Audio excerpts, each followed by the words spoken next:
Oh my goodness. I hate Longines. Let me tell you why.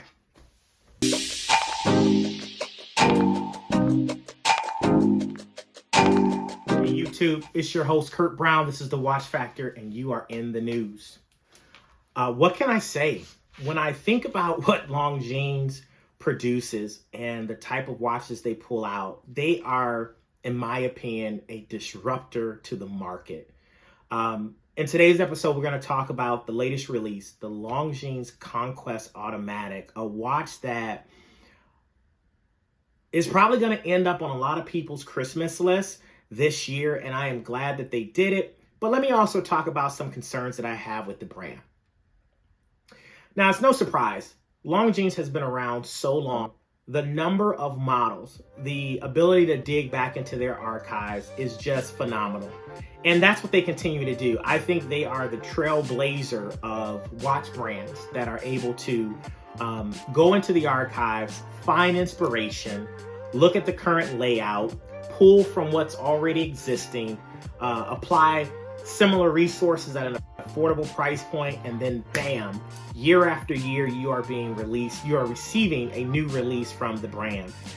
This latest Conquest Automatic actually looks like a competitor, hear me if you will, a competitor to those that will never purchase a Rolex Daytona and want something that has the aesthetic or the, not the feel, but kind of like it's got the flair of a person that may want a Rolex Daytona but doesn't want to pay anywhere near the gray market price or the regular price, let alone wait a decade to get it.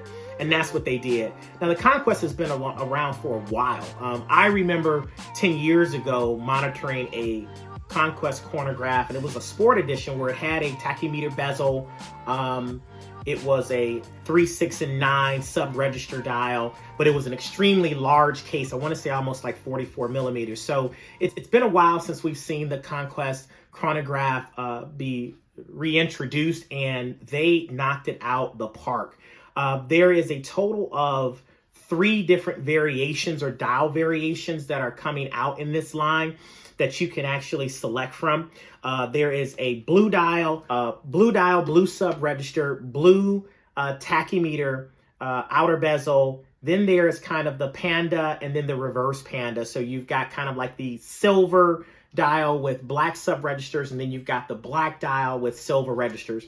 The beautiful thing between the reverse Panda and the standard Panda is you get these little hints of red that is helping kind of add even more visibility and clarity to the watch. The tachymeter, the statement tachymeter, is actually in red, and it looks extremely legible. I love the fact that the dial, the case almost looks like it's recessed a little bit as you look at the kind of like inner outer track. It's not really an inner bezel, but kind of like the inner track.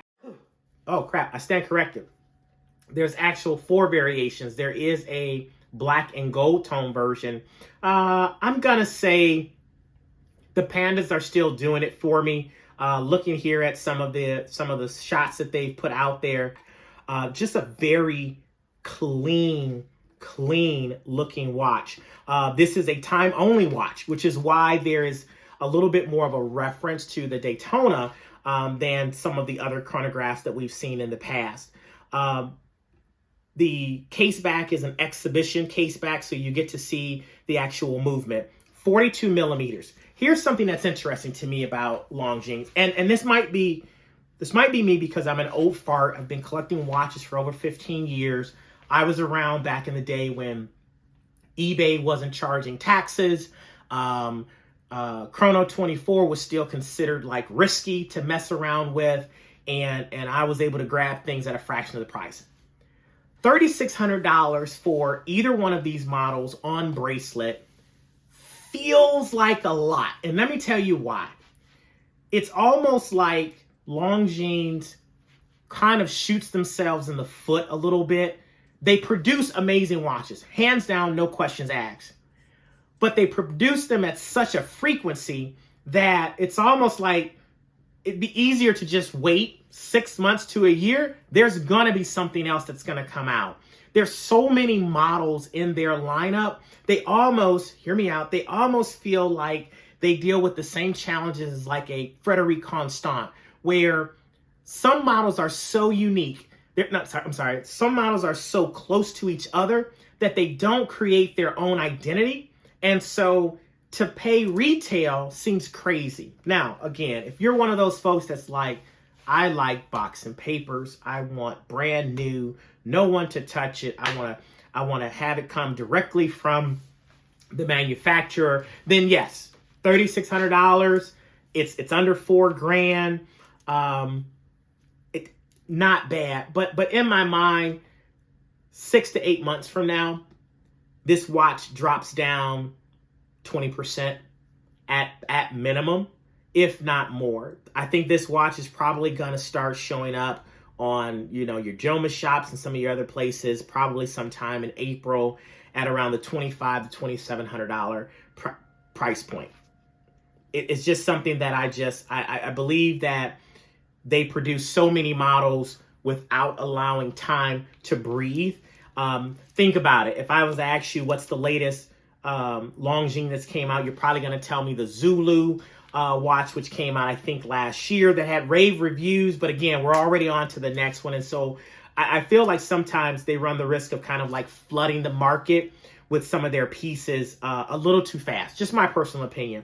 I am a snob in a sense that, you know, when I buy watches, I think a lot about if the price point will hold, and that does drive me. And so being a hunter, when I see their price points at almost $4,000 for a Longines, I'm not knocking them for believing their price point. I'm just going, the gray market has shown us that is just not where the price point lands for Longines at the moment. The bezel looks great. The dial is extremely legible. I love the fact that they've got a two-tone finish, not a two-tone finish, but yeah, kind of a two-tone finish for the actual bracelet. The movement to ceramic. This was my issue that I had with Tudor, is the fact that they were still using aluminum inserts. We have been on ceramic for a long time. There is clearly a difference between Rolex and Tudor. We should be able to get ceramic in the bezel. I will get on that soapbox in a later video, but I think that's also a huge notch that's going to make folks want to challenge purchasing this compared to purchasing something else. I think folks are gonna love this option. So the watch looks great.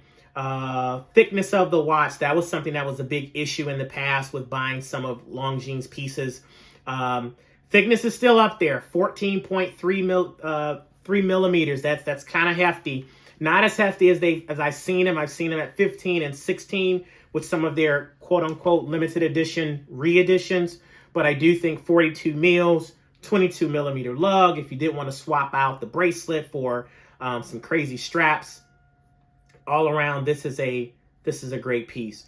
Movement, nothing groundbreaking. They've always had their hands on great calibers. This is the L898, almost 60 power reserves. It shows 59. I think that's weird. I wouldn't have been mad if they just rounded up, but okay, sure. Appreciate your honesty there. So tell me, what do you think? Do you like this piece?